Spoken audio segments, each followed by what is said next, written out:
오늘 나온 리얼미터 ARS 여론조사 보겠습니다. 이재명 대통령 국정수행 지지도가 4주 연속 하락해 51.5%로 집계됐습니다.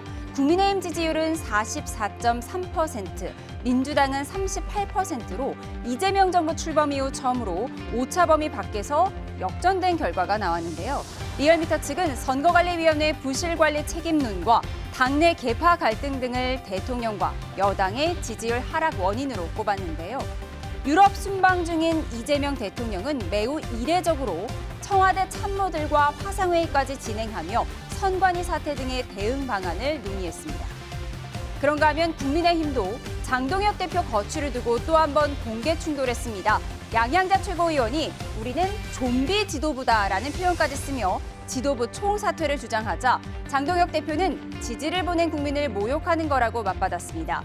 여야 모두 이번 주가 당대표 거취의 분수령이 될 듯한데요. 관련 영상 보고 대담 시작합니다.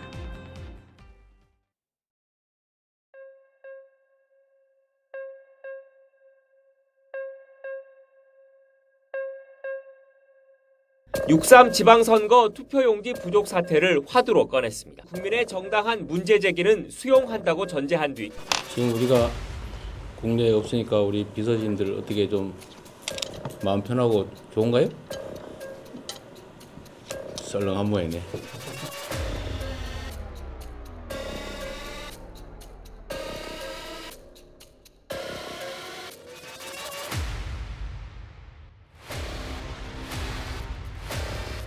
윤석열 대통령이 외국에 나갈 때마다 불안했었는데 이재명 대통령의 외교의 역량으로 이재명 대통령은 월드 클래스의 세계적인 지도자로 자리매김하고 있습니다. 24일 전후로 사퇴할 거라는 보도가 나왔는데 이거에 대해서는 그것도 잘 모르겠습니다. 연임 도전을 하실 건가요? 각자 판단하세요.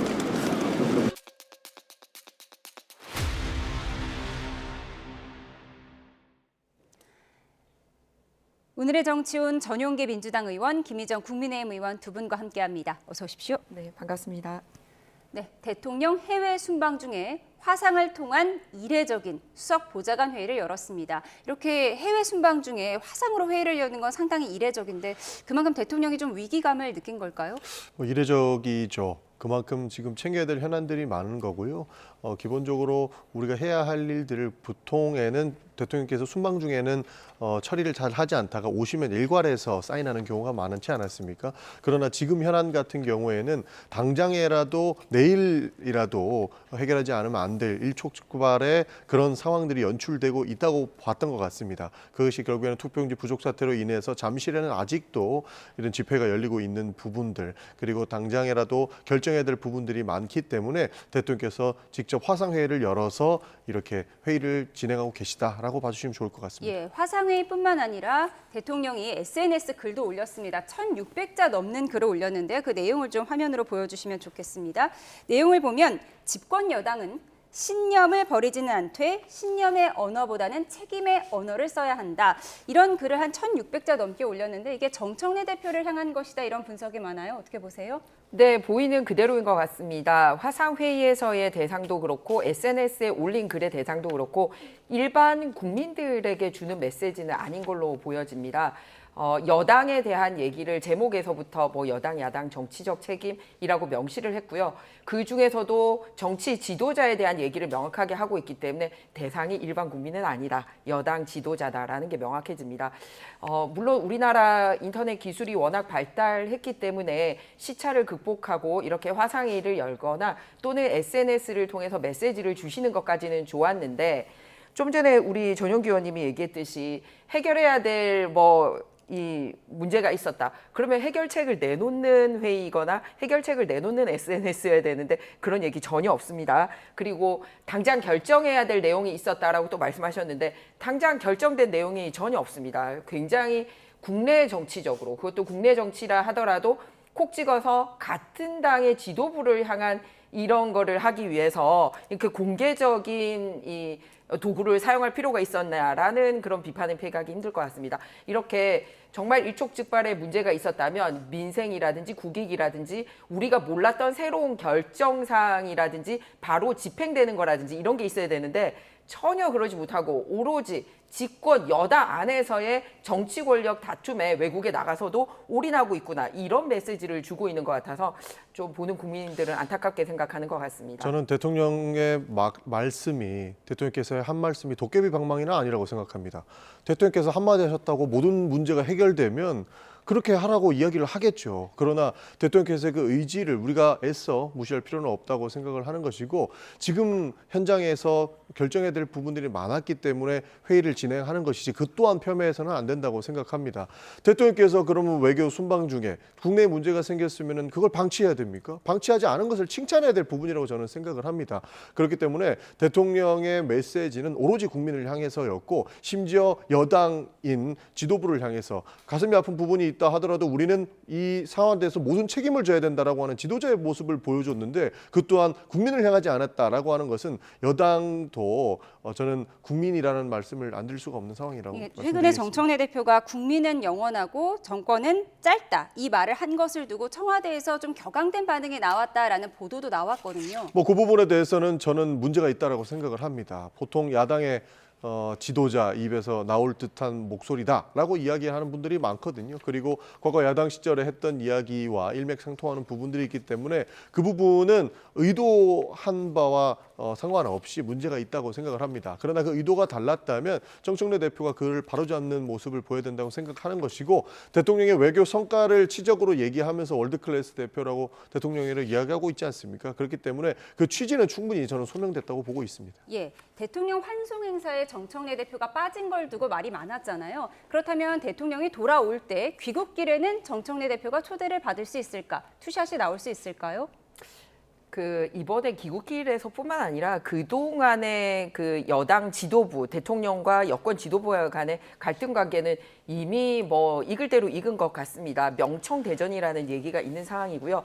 그리고 대통령 1주년친 기자회견에서도 사실상 현 지도부와 경쟁을 할 것으로 예상되는 김민석 총리에 대해서는 굉장히 극찬을 하시고 현 지도부에 대해서는 좀 아쉬운 말씀이 있으셨고요. 그리고 두 번째는 대통령 나가실 때 사실 당정 관계를 생각하면 선거 끝나고 나서 당정 관계 이제 새롭게 시작해야 되는데 그때 초대를 하지 않은 것 하며 그리고 이번 세 번째 SNS에서까지 이렇게 공개적으로 이 질타를 하는 모습은 이번에 귀국길에 만난다고 해서 하루아침에 해결될 수 있는 종류의 갈등은 아닌 걸로 보여집니다. 그래서 단순하게 권력 다툼이 아니라 워낙 큰 의석수를 가지고 있는 집권 여당의 권력 다툼이다 보니 이게 민생의 행보도 갈리고 그리고 중요한 법안이나 이런 부분에 대한 입장도 갈리기 때문에 이런 갈등이 단순하게 여당 안에서의 권력 다툼으로만 끝나는 게 아니라 당장 국민들하고도 연결되지 않습니까? 그래서 썩 좋아 보이지 않는다 말씀 거듭드립니다. 예, 대통령이 화상회의를 열 정도로 마음이 불편한 이유 중 하나는 여론조사일 텐데요. 정당 간 지지율 역전 현상까지 나타났습니다. 화면 함께 보시죠. 대통령 국정운영 긍정평가가 51.5%로 지난주보다 3.7%포인트 하락했습니다. 민주당 지지율은 지난주보다 3.8%포인트 하락한 38%, 국민의힘은 3.2%포인트 상승한 44.3%입니다. 여당 지지율은 현 정부 들어 최저치, 국민의힘은 최고치로 격차가 오차범위 밖에 있습니다. 이 지지율에 대한 해석은 분분한데 여야 모두 당대표를 향한 쓴소리는 계속되고 있습니다. 70%에 가깝던 이재명 대통령의 지지도가 부정평가 데드크로스를 넘었어요. 예. 그리고 민주당도 오차 범위 내에서 뒤지는 것도 있어요. 여기에 대한 책임을 누가 져요? 결국 정청래 대표도 국민의 당원의 여론조사를 보면은 표고동 심은 뜻을 알 것이다. 보수 재건에 대한 기대감이 상당히 상승했을 것이라고 봅니다. 오해를 받을 수 있는 주장도 장동혁 대표의 노선으로는 다음 국회의원 선거와 대통령 선거에서 어렵다. 저희들의 지지는 손가락으로 달을 가리키는데 장 대표의 반응은 보라는 달은 안 보고 손가락만 보는 거다. 12대 4는 누가 봐도 부인할 수 없는 참패인 것이고 네, 여론조사마다 차이는 있겠지만 오늘 나온 리얼미터 여론조사에서는 대통령 지지율이 4주 연속 내림세입니다. 민주당 지지도도 3주 연속 하락하고 있는데 박지원 의원은 이 데드크로스의 원인이 정청래 대표에게 있다라고 평가를 했습니다. 정 의원님께서는 어떻게 보십니까? 반드시 정청래 대표한테만 있다라고 하는 부분에서는 저는 동의하기 좀 어렵습니다. 민주당 전체가 반성해야 될 부분이라고 생각을 하는 거고요. 지방선거 이후에 실제로 서울 민심을 민주당에서 얻지 못했기 때문에 그 부분에 대해서 정책을 설계하는 민주당 모든 의원님들이 함께 책임을 져야 될 부분이고, 더 나아가서 당 전체의 문제이기 때문에 당대표에게 책임이 일정 부분 있다라고 하는 부분에서는 공감한다는 말씀 드리겠습니다. 대통령께서 지금 이렇게 51% 그러니까 4주 연속 하락하는 지지율을 보인 것도 결국에는 당과 청와대가 이렇게 불협화음을 내는 모습 때문에 저는 국민들께서 신뢰를 조금씩 잃어가고 있다라고 하는 생각도 듭니다. 그렇기 때문에 지금 내부 권력 싸움으로 이렇게 국민들을 불편하게 해야 될 부분들은 아니기 때문에 대통령께서 귀국하시는 이후에는 반드시 이 당청 관계를 회복하는 데 모든 주력을 쏟아야 될 것이라고 생각을 합니다. 예, 그동안 고전을 면치 못했던 국민의힘 지지율이 이렇게 오른 것에 대해서 당내에서는 좀 고무적일 수 있는데 이성관 의원의 경우에는 지금 오세훈, 유이동 의원의 당선, 그리고 당 밖에 있는 무소속 한동훈 의원의 당선 등 이 보수 세력에 대한 희망이 얻은 것이지 장동혁 대표가 잘한 건 아니다라는 분석을 내놨거든요. 의원님께서는 어떻게 보십니까? 네, 그 새로운 반성 그리고 새로운 개혁에 대한 기대감이 반영된 걸로 보여집니다. 그래서 그동안 사실 선거를 앞두고 지금 민주당이 막 갈등이 있는 것처럼 국민의힘 안에서 갈등 관계가 있었는데 갈등 관계가 있다가 선거가 있다 보니 또 묻어두고 있었습니다. 하지만 선거가 끝났다고 해서 그거를 뒤로 치워두는 게 아니라 새롭게 변모하고자 하는 의지가 있는지에 대한 기대감이 반영된 걸로 보여집니다. 그러다 보니 국민의힘 원내대표 경선에서도 약간 뉘앙스의 차이는 있지만 나오셨던 후보 모두 다 어떤 당에 대한 쇄신을 하면서도 통합을 해나가는 그런 부분에 대한 의견이 있었거든요. 그래서 그 기대감을 가지고 있기 때문에 만약에 그냥 눌러 앉는다면, 우리가 아무 짓도 하지 않는다면 그 기대감은 금방 사그라질 거다라는 위기의식도 가지고 있습니다. 그리고 민주당의 경우나 이재명 대통령의 경우는 사실 모든 권력의 정점을 달리고 있으면서 공소 취소를 통해서 대통령 죄지우기에 올인하는 듯한 모습을 보였고, 그거를 통해서 서울시장 선거 등에 대해서는 민주당이 좋지 않은 결과를 받았음에도 불구하고 대통령은 여전히 공소 취소에 관심을 가지고 있는 이 모습. 그리고 두 번째는 그냥 이 부실 선거라고 얘기를 하기에는 너무나 문제가 많은 투표 과정에서의 문제와 개표 과정에서의 문제, 그리고 선거 관리의 총체적인 부실을 두고 평소에 이 이념화되지 않았던 젊은이들이 모두가 다 참정권의 문제, 그리고 공정과 정의의 문제를 주장을 하면서 지금 며칠째 집회를 하고 이 문제에 대해서 문제 제기를 하고 있습니다. 그래서 그런데 집권 여당이 다른 문제는 굉장히 발빠르게 대응하는 것과 달리 이번 이 참정권 침해라든지 선관위 문제에 대해서는 약간 미적거리는 모습을 보이고 있거든요. 그런 것들도 대통령 지지율 하락에 반영되지 않았나 이렇게 생각합니다. 그러니까 국민의힘에서는 참정권 문제를 민주당 문제고 이재명 정부 문제다라고 이야기하시지만 그거 아닌 거 국민들이 다 아실 겁니다. 그래서 저런 말씀들은 전 동의하기 어렵다라는 말씀을 드리는 것이고요. 민주당 미적거리지 않습니다. 국민 참정권이 훼손되었던 부분들은 당연히 바로 잡아야 되는 것이고, 우리가 할 수 있는 모든 역할, 국정조사니 특검이니 모두 다 동의할 수 있는 것이고 더 빨리 추진해야 된다는 말씀 드리고 싶습니다. 여기서 조금 전에 우리가 보도에도 나왔듯이 민주당은 국정조사라도 빨리 추진하고 이후에 특검 추진하자고 하는데 국민의힘이 어떻습니까? 국정조사와 특검을 함께 추진해야 된다는 거예요. 이것저것 다 같이 함께 하자는 소리는 우리가 지금껏 역사가 증명했던 아무것도 하지 말자라고 하는 모양새를 국민의힘에서 보여주고 있기 때문에 빠르게 국정조사부터 추진하고 국민 참정권을 바로 잡는 역할에 충실하는 것이 지금 좋은 것이지 정쟁을 유발할 필요는 전혀 없다라고 저는 말씀드리고 싶습니다. 선관위 사태의 책임론과 또 여야 모두 당대표 사퇴론이 나오고 있는 상황입니다. 이런 가운데 국민의힘 소장파 대한과밀회 소속 의원 25명이 정점식 원내대표에게 장동혁 대표 거취를 논의할 의원총회 개최를 요구했고 그 의총이 이번 주 목요일에 열릴 예정입니다. 결국 이번 주가 분수령이 될 것으로 보이는데 오늘 최고위에서는 국민의힘 또 한 번 공개 충돌이 있었습니다. 들어보시죠.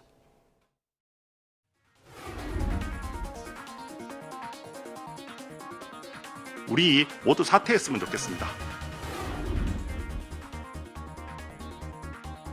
저는 지도부 총사퇴를 제안합니다. 지금 우리 국민의힘 지도부는 좀비 지도부로 불립니다.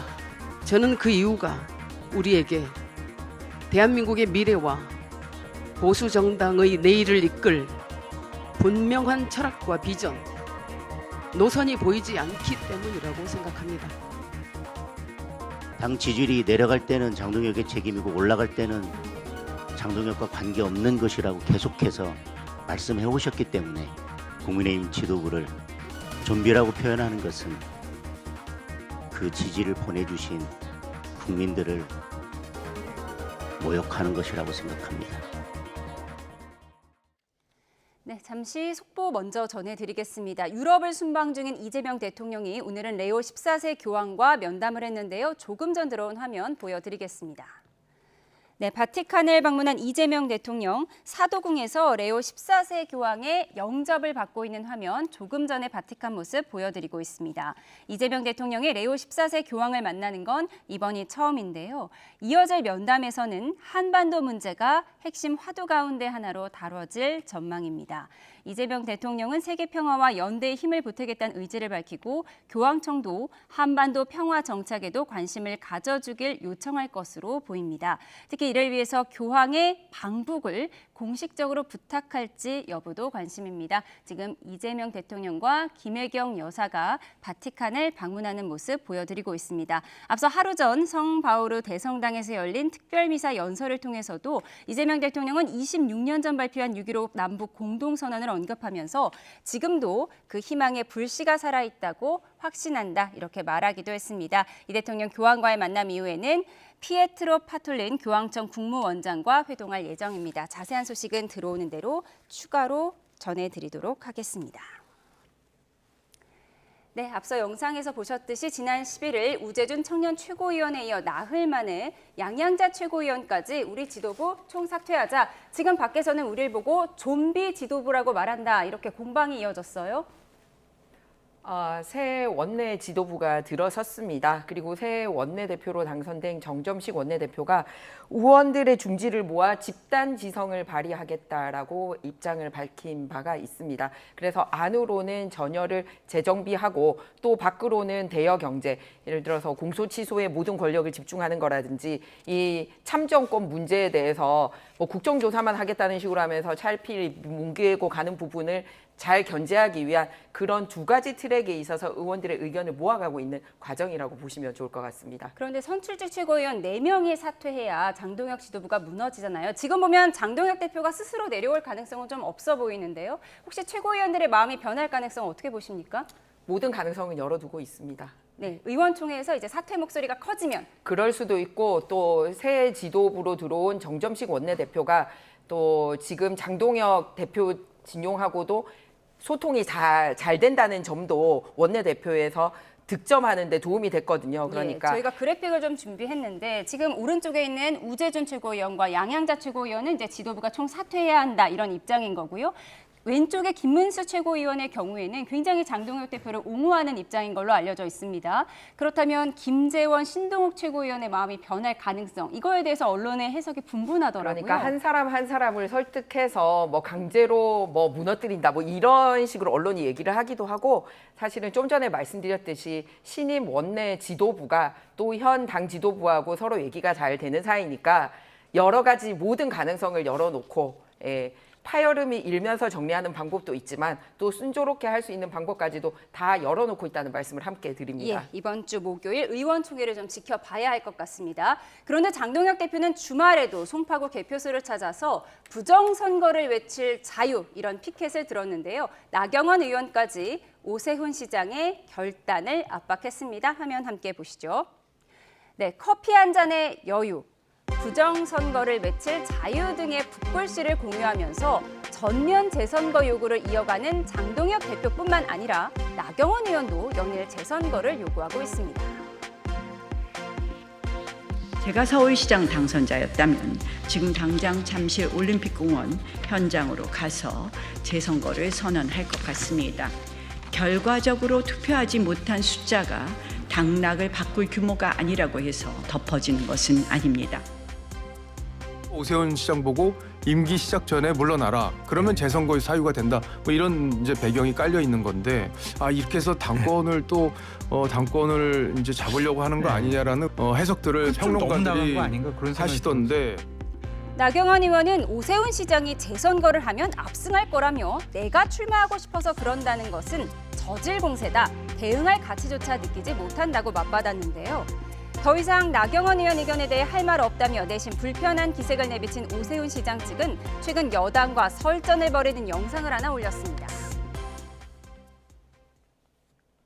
저거 국토부가 선거에 유리하라고 민주당이 흘린 겁니까? 정말 그렇게 생각하십니까? 네. MBC가 무려 70여 차례 보도를 했습니다. MBC가 문제 제기를 하고 민주당이 받아서 증폭시키고 MBC가 뭐라고 하는 얘기입니다. 지금. 네, 장동혁 당대표는 부정선거 피켓을 들고 나경원 의원은 내가 오세훈이라면 재선거를 하자고 할 것이다. 오세훈 시장 입장에선 상당히 답답할 것 같은데 나경원 의원이 왜 이런 주장을 한다고 보십니까? 저는 되게 무책임한 주장이라고 생각을 합니다. 본인이었으면은 나가서 재선거를 위해서 선언을 할 것이다라는 말씀하셨는데 본인이 선언한다고 그게 그렇게 재선거가 되는 겁니까? 그렇기 때문에 저는 무리한 주장을 하시면 안 된다는 말씀을 좀 드리고 싶고요. 재선거는 이미 선관위에서 발표를 했기 때문에 법원의 판단이 있거나 그에 대한 시스템에 따라서 움직이는 거기 때문에 정치인들이 저렇게 무책임하게 선동한다고 해서 될 문제가 아니라는 부분들을 우리가 명확하게 짚어줬으면 좋겠고 오세훈 시장도 그런 부분을 좀 짚어주셨으면 좋겠습니다. 그리고 반대로 나경원 의원은 본인이 출마하는 것 아니냐, 그것은 저질 공세다, 대응할 가치가 없다라고 말씀하시는데 그러면 재선거 주장하면서 본인 불출마 선언부터 먼저 한다면 국민들께서 나경원 의원의 의심을 거두지 않겠습니까? 그렇기 때문에 지금 무책임한 정치인들의 말장난에 국민들이 굉장히 혼란을 느끼고 있다는 말씀을 안 드릴 수가 없습니다. 그렇기 때문에 이 부분도 저는 하루빨리 선동을 멈추시고 지금 이 투표용지 부족 사태로 국민의 참정권이 유린당한 사태를 하루빨리 진상규명하고 책임자 처벌을 한 이후에 다시는 이런 일들이 반복되지 않게끔 하는 것이 우리가 해야 될 역할이라는 말씀 드리고 싶습니다. 예, 말씀하신 것처럼 일각에서는 오세훈 시장 사퇴하면 나경원 의원이 출마하려는 것 아니냐 이런 주장도 있나 봐요. 그래서 나경원 의원은 극구 부인하면서 저질 공세라고 펄쩍 뛴 거예요. 그러니까 개인의 이해관계로 그 결부를 시켜서 가장 크게 중요한 가치인 참정권에 대한 이 논의를 비켜가려고 하는 세력들이 있어서 지금 말씀드린 겁니다. 예를 들어서 전용기 의원도 무슨 재선거가 말장난이냐 이렇게 얘기를 했는데 그런 식으로 얘기를 하면 지금 젊은이들 지난 주말에도 하루에 2만 명씩 모여가지고 재선거 외치고 있는데 그들이 하는 소리가 말장난으로 들립니까? 그게 아니지 않습니까? 그 정도로 잘못된 것을 바로 잡자라는 상징적인 단어로 얘기를 하고 있는 것입니다. 그리고 재선거까지 포함할 정도로 모든 가능성을 열어놓고 취해야 될 모든 조치를 취해보자라는 의미로 해석을 해야지 그냥 대통령이 얘기하듯이 부정선거는 얘기하면 안 돼. 재선거는 안 돼. 이런 식으로 무슨 금기어입니까? 그건 아니지 않습니까? 일어난 모든 문제에 대해서 어떤 규정도 하지 말고 할 수 있는 모든 방법을 동원해서 다 한번 살펴보자. 그리고 그거를 바로잡기 위해서 할 수 있는 모든 방법을 다 써보자라는 그런 포괄적인 의미의 얘기로 받아들여야지 이 문제가 잘 해결이 될 거라고 저는 그렇게 생각합니다. 이 문제가 장기화되는 게 국민의 힘에서 계속 선동하고 마치 본인들이 선언하면 될 것처럼 이야기하는 게 말장난이라고 하는 겁니다.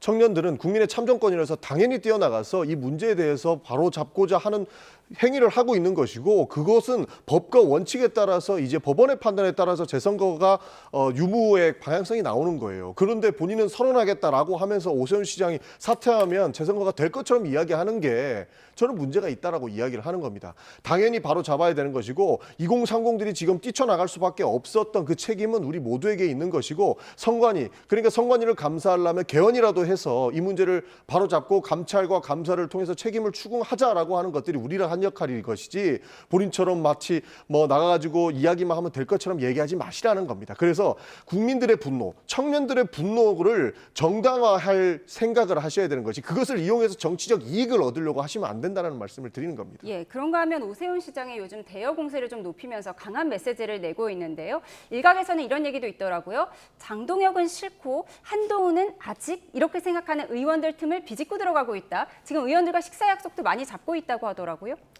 네, 제가 속한 국토교통위원회하고도 바로 미팅이 잡혀 있는 상황입니다. 최근 들어서 이제 GTX 사고라든지 서소문 사고가 있었을 때 그때 집권 여당이 소위 정부가 보여준 모습이 뭐였냐면요. 선거 앞인데 마치 난리가 난 것처럼 하고 7군데 압수수색 들어가고 막 이랬습니다. 그런데 훨씬 더 큰 문제인 이 선거 관련된 부실 문제와 부정 선거까지 얘기하는 사람들까지 나오고 있는 상황에서 그 정도로 긴박하게 지금 처리를 하고 있습니까? 아니지 않습니까? 그래서 지금 오세훈 시장이 5선의 시장으로서 이렇게 수도권에 대한 민심을 지켰던 점, 그리고 당사자가 그런 괴롭힘을 당했던 점, 이런 거에 있어서 보다 더 굳세게 목소리를 내고 있는 것 같습니다. 그동안은 좀 선비 같고 점잖지 않느냐 이런 평가가 있었는데 워낙 본인이 직접 당하면서 이렇게 대여 투쟁을 하는 강한 모습을 보이면서 차기 어떤 지도자로서의 면모를 보여주고 있는 그런 상황인 것 같습니다. 아무래도 차기 정치지도자 선호도에서 오세훈 시장과 한동훈 의원이 이렇게 선두를 달리는 모습 등에서 좀 고무된 게 아닌가 싶기도 합니다. 네, 그런가 하면 이번 사태로 선관위에 대한 비판이 거세지는 상황에서 선관위의 기강회의가 이 지경일 줄은 몰랐다는 반응이 분출하는데요. 선거 연구를 위해서 몰디브로 간 출장이 논란이 되고 있습니다. 네, 인도양에 위치한 몰디브, 인구 약 53만 명, 국토는 약 300제곱킬로미터, 서울의 절반 면적입니다. 43페이지 분량 출장 보고서를 보면 몰디브 대선 기간인 2024년 9월 6일부터 7박 9일 동안 전국 선관위 직원 5명이 출장 다녀온 결과가 담겨 있습니다. 보시면 섬 지역 특성상 해안가와 바다의 시설물을 이용한 선거 운동이 주를 이뤘다는 설명과 함께 백사장, 또 바다 한가운데서 덩그러니 노란 깃발이 나부끼는 사진 등이 첨부돼 있습니다. 과연 출장 목표로 제시한 변화된 외국 선거 환경 파악과 선거법제 비교 연구 등이 달성됐을까요? 그런가 하면 2023년 자녀 특혜 채용 논란으로 국민적 지탄을 받았을 때도 선관위는 성과급 83억 6,319만 5천 원을 집행한 걸로 확인이 됐습니다. 네. 몰디브 가서 어떤 선거 연구를 했을까요? 황당합니다. 이해할 수 없고요. 인정할 수 없는 부분입니다. 그래서 저 부분 또한 특검의 대상이 되지 않을까, 국정조사의 대상이 되지 않을까 싶은 생각입니다. 사실 선거 연구를 하기 위해서 갈 곳은 많죠. 그동안 민주주의가 굉장히 무르익었던 미국, 영국만 하더라도 충분히 우리가 방문해서 저러한 선진적인 선거 문화를 배우는 것을 누가 비판할 수 있겠습니까? 그런데 저렇게 마치 여행을 간 것처럼 보이는 듯한 모양새는 정말로 있어서는 안 되는 일들을 하셨다라는 말씀을 좀 드리고 싶고요.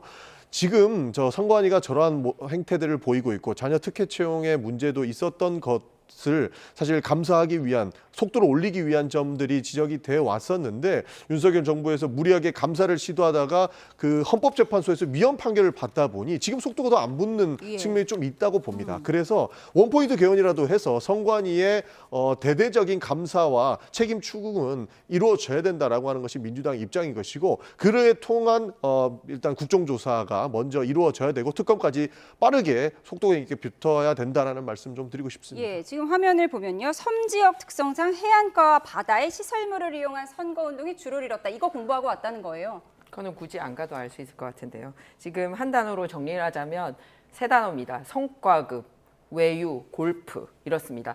상당히 문제가 있고 기강회의가 심각하다라는 게 드러났는데 그동안 해외 파견으로 12년간 248억 쓴 것도 문제가 되고 있습니다만 그중에 이제 몰디브 같은 내용이 들어가 있는 것 같습니다. 얼마 전에 이제 정원호 후보가 칸쿤 갔던 거랑 이제 같은 비슷한 그런 해양 이러다 보니 누가 봐도 여기는 소위 휴양지인데 선거 관련된 업무를 그렇게 오랫동안 할 수 있나? 그러면 거기로부터 온 보고서라도 제대로 되어 있으면 좋을 텐데 보고서도 굉장히 부실한 걸로 그렇게 나오고 있습니다. 하물며 성과급 관련돼서 추가로 말씀드리고 싶은 거는 소쿠리 투표 때문에 문제가 됐던 해도 성과급을 99.9% 1,000원 남겨놓고 다 집행을 한 바가 있습니다. 그런데 이 자녀 특혜 채용 문제가 지적이 되었던 그 해도 실제 배정됐던 예산보다도 약 11억을 더 초과한 성과급이 배정된 게 밝혀졌고요. 올해도 이렇게 문제가 되고 있지 않습니까? 그런데 올해도 성과급이 이미 집행된 걸로 나오고 있는데 역시 11억 추가 집행된 걸로 이렇게 나오고 있습니다. 그래서 지속적으로 부실 문제가 나오고 있는데도 그냥 잔치는 하고, 그런데 그 해에 선거 있는 해에 성과금 자치는 하면서 휴직자 수는 최대 33%까지 늘어나는 이런 일이 발생하고 있기 때문에 선거 관리에 대한 총체적인 부실과 그리고 개편이 필요한 상황이다라는 말씀을 거듭드립니다. 예, 실제 배정된 예산보다 성과급이 초과 지급됐다는 내용 자료로 풀어주셨고요. 이에 대한 선관위 해명이 나오면 추가로 전해드리도록 하겠습니다. 지금까지 전용기 민주당 의원, 김희정 국민의힘 의원과 함께했습니다. 고맙습니다.